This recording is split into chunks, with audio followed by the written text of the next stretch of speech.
Una persona, tres palabras, un relato paranormal. El día de hoy nos centramos en mi amigo Fran Menchón, compañero del baloncesto y guionista, que me ha dedicado tres palabras, la cual, la última, tengo que decir que ha sido un reto. Y me gustan los retos. Estas palabras son portátil, perra, concretamente una caniche negro, y la última, la novela de Albert Camus, La peste, la cual no he leído, he tenido que informarme. Y bueno, veremos cómo este conjunto de tres palabras y mi creatividad compone finalmente el relato titulado Mientras dormía. Aquí tenemos una versión de mi amigo Fran, es también guionista, vive absorto en el trabajo, no tiene vida social prácticamente, su madre y algunos amigos vía teléfono, lo demás trabajo, y la única luz en ese círculo de puro trabajar y encerrado en su casa es concretamente una perra, una caniche negro. Una caniche que ama con locura, que la mima, la cuida, la alimenta, la pasea. Es, digamos, su respiro en ese mundo de tensión, de esfuerzo para que sus guiones lleguen más allá, para ganar dinero y no simplemente pues tenerlo redactado y adiós. En una de estas que uno de esos correos, esos mensajes de su madre, le pide que vaya a casa de su abuelo, o mejor dicho, difunto abuelo, para ver si hay algún objeto que quiera antes de que lo lance todo para ponerlo en alquiler. Así que Fran visita la casa con su perra y recuerda en su paseo que existe un desván en el que nunca ha podido acceder, un desván que su abuelo le tenía prohibido el acceso. Así que, inspirado por su faceta guionista y aventurera, decide indagar y sube junto con su perra a ver el contenido del desván.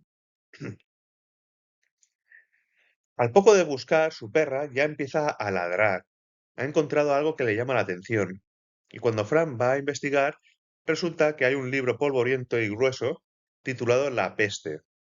La verdad es que la portada le llama la atención. No sabe el por qué, pero le llama la atención. Así que decide abrirlo y leerlo. Queda tan absorto por el libro que si bien empezó toda esta historia por la mañana, al dejar de hojearlo, ya está por la tarde, ya anocheciendo incluso. Se ha quedado ensimismado en la obra. Y no solo se ha quedado ensimismado, sino que siente una inspiración divina. Siente que algo ha fluido en su corazón. No del todo positivo, pero sí inspirador. Así que decide abrir su portátil porque nunca se despega de él y empieza a escribir y a escribir y a escribir.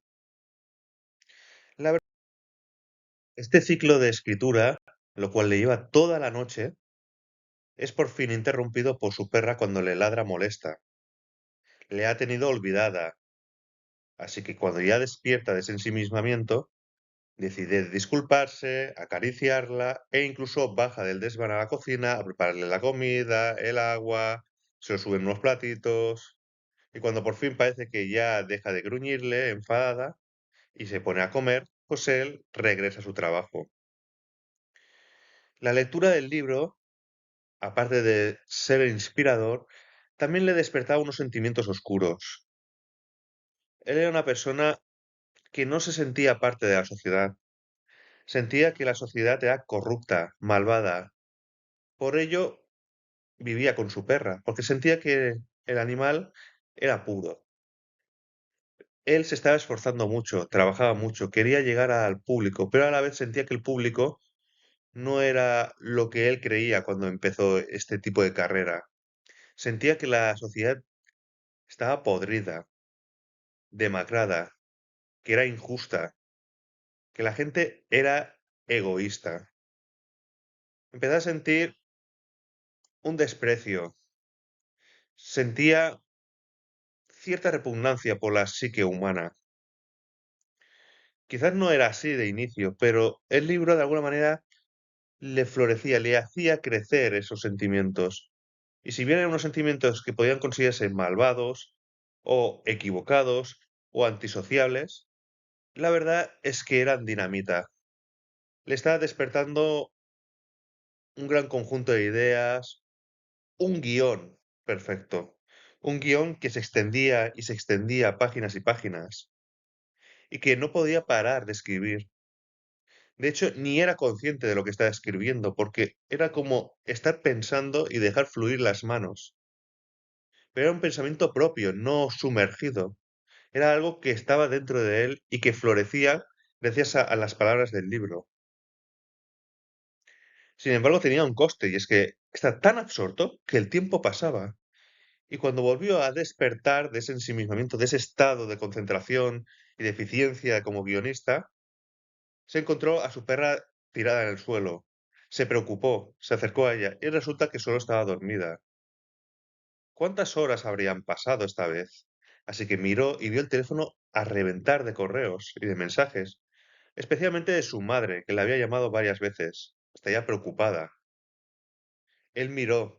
¿Cómo puede ser que mi madre me haya llamado tantas veces? Y es que habían pasado más de 2 días. Se quedó perplejo y la perra despertó, probablemente por alguna clase de ruido que hiciera al mover la silla, etc. Así que viendo esto y viendo que la perra se le acercaba un poco débil, por el cansancio, por la falta de nutrición, él volvió a disculparse, la acarició, bajó del desván de nuevo, preparó los platos, volvió a subir y la alimentó de nuevo. Sabía que estaba en un momento álgido. Esa inspiración que tanto tiempo había estado tan ausente podía desaparecer en cualquier momento, así que no podía darse el lujo de perder el tiempo. Así que volvió a enfocarse en el libro y en su trabajo. El tiempo volvió a desaparecer. Simplemente crecía ese sentimiento, crecía esa repugnancia por la humanidad, ¿no? Ver que la humanidad era malvada. Sentí que la sociedad no era correcta. Y aunque él no sentía un odio profundo, sí sentía esa sensación de un mal olor, ¿no? De algo que te apesta al alma. Oro. Era oro. Porque cuando volvió a ser consciente, el ordenador reventaba páginas. Nunca había hecho un guión tan grueso. Estaba totalmente eufórico. Sin ninguna duda había encontrado su punto de inspiración. Iba a hacerse de oro, iba a hacerse valer y la gente iba a saber quién era. Así que cuando miró a su perra, la sorprendió otra vez dormida. ¿Qué hora sería? Había pasado más de una semana desde la última vez que se había desconcentrado. No había comido nada, no había dormido. Su perra, la pobre, estaría famélica. Así que fue a acariciarla y a despertarla para ir a alimentar, pero no se movía. Insistió. Su perra había muerto, probablemente de desnutrición, de abandono. Se veían arañazos por el suelo, incluso en sus pantalones se veían restos de arañazos. La perra había suplicado para despertarlo, pero estaba tan concentrado que había olvidado todo el mundo, todo lo que le rodeaba, a tal punto de que su propia luz había fallecido. Se encontró enfermo, no podía creerlo. Tenía muchas más llamadas de su madre, pero tenía que acabar ese guión. La muerte de su perra no sería en vano. Necesitaba demostrarse a sí mismo su valía, sino de qué había servido todo aquello. Así que volvió a ello. Y esta vez el ensimismamiento fue más real.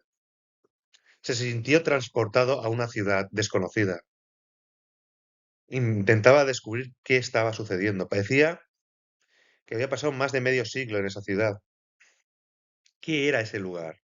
Y fue entonces cuando un individuo extraño, con una máscara como de pájaro, encapuchado, maloriente, polvoriente, con el ropaje destrozado y sobre un caballo que representaba los mismos síntomas que él, parecía un caballo leproso, se puso delante de él y lo miró fijamente.